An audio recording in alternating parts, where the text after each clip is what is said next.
Kung isa kang trader, hodler o investor, makinig kang mabuti dahil may bagong regulatory milestone na maaring magpalakas ng tiwala at adoption sa Ripple ecosystem. Ang development na ito ay hindi lang simpleng approval. Ito ay pundasyon para sa mas malawakang institutional adoption.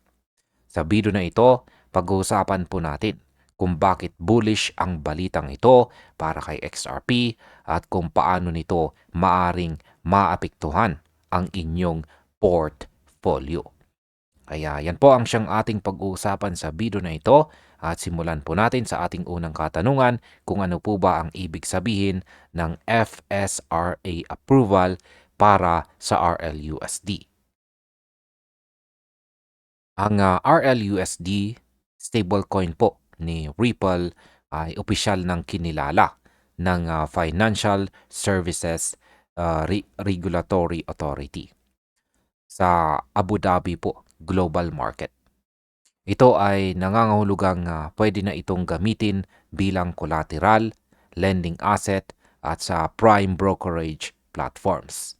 Para sa mga institutions na sumusunod sa regulasyon, ito ay malaking pagkakataon para gamitin ang RLUSD sa mga financial operations. Ang FSRA approval ay hindi po biro. Kailangan nitong dumaan sa istrikto at mahigpit na compliance checks. Kabilang po ang 1:1 USD backing, third-party attestations, asset segregation, at malinaw na redemption process. Ang kahalagaan po nito sa market ay malaki dahil pinapakita nito na ang RLUSD ay mapagkakatiwalaan, fully back at handa na para sa large-scale adoption. Kung ikukumpara po sa ibang stable coins na nasa regulatory gray zone, malinaw na may edge ang RLUSD sa transparency at credibility. Para po sa atin bilang mga investors, ito po ay senyales na mas ligtas pong gamitin ang Ripple ecosystem para sa institutional level transactions. Ngayon ay paano naman po nakakaapekto ang regulatory clarity kay XRP? Kapag malinaw po ang regulasyon, lumalakas ang market confidence. Ang RLUSD approval ay nagdadala ng malakas na epekto sa demand ng XRP dahil kadalasan ay kaugnay ang paggamit kay XRP sa mga cross-border transactions na may RLUSD. Habang dumadami ang paggamit ng RLUSD sa mga regulated institutions, tumataas din ang posibilidad na ma-adapt si XRP para sa payments, collateral, at saka liquidity management. Ang crypto analyst na si Nick mula po sa Crypto Crusader ay binigyang diin po niya ang pagtaas ng issuance ng RLUSD sa ilalim ng ganitong regulatory framework ay bullish para kay XRP. Sa madaling salita, habang mas maraming RLUSD ang umiikot sa market, mas tataas po ang utility at transactional volume ng XRP, lalo na sa institutional transactions. Para po sa atin bilang mga traders at hodlers, ito po ay posibleng magdulot ng upward momentum sa presyo ni XRP. Ngayon ay ano po ang strategic impact ng Middle East approval? Ang approval na ito ay hindi lang local na achievement. Malaki po ang epekto nito sa Middle East at saka global market presence ni Ripple. Ang RLUSD ay makakatulong po sa cross-border payments, remittances, at treasury management sa rehiyon. Ipinapakita po nito na pwede talagang pagsamahin ang compliance at utility sa digital assets.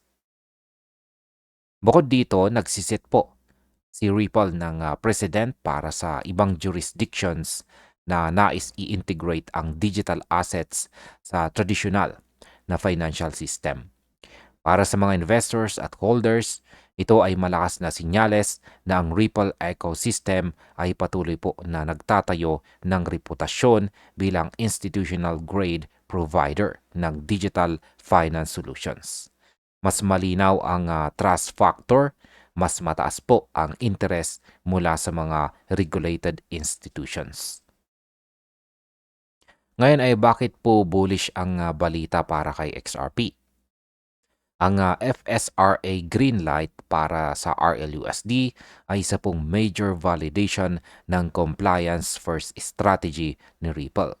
Pinapakita po nito na ang stablecoin ay handa na para sa institutional integration.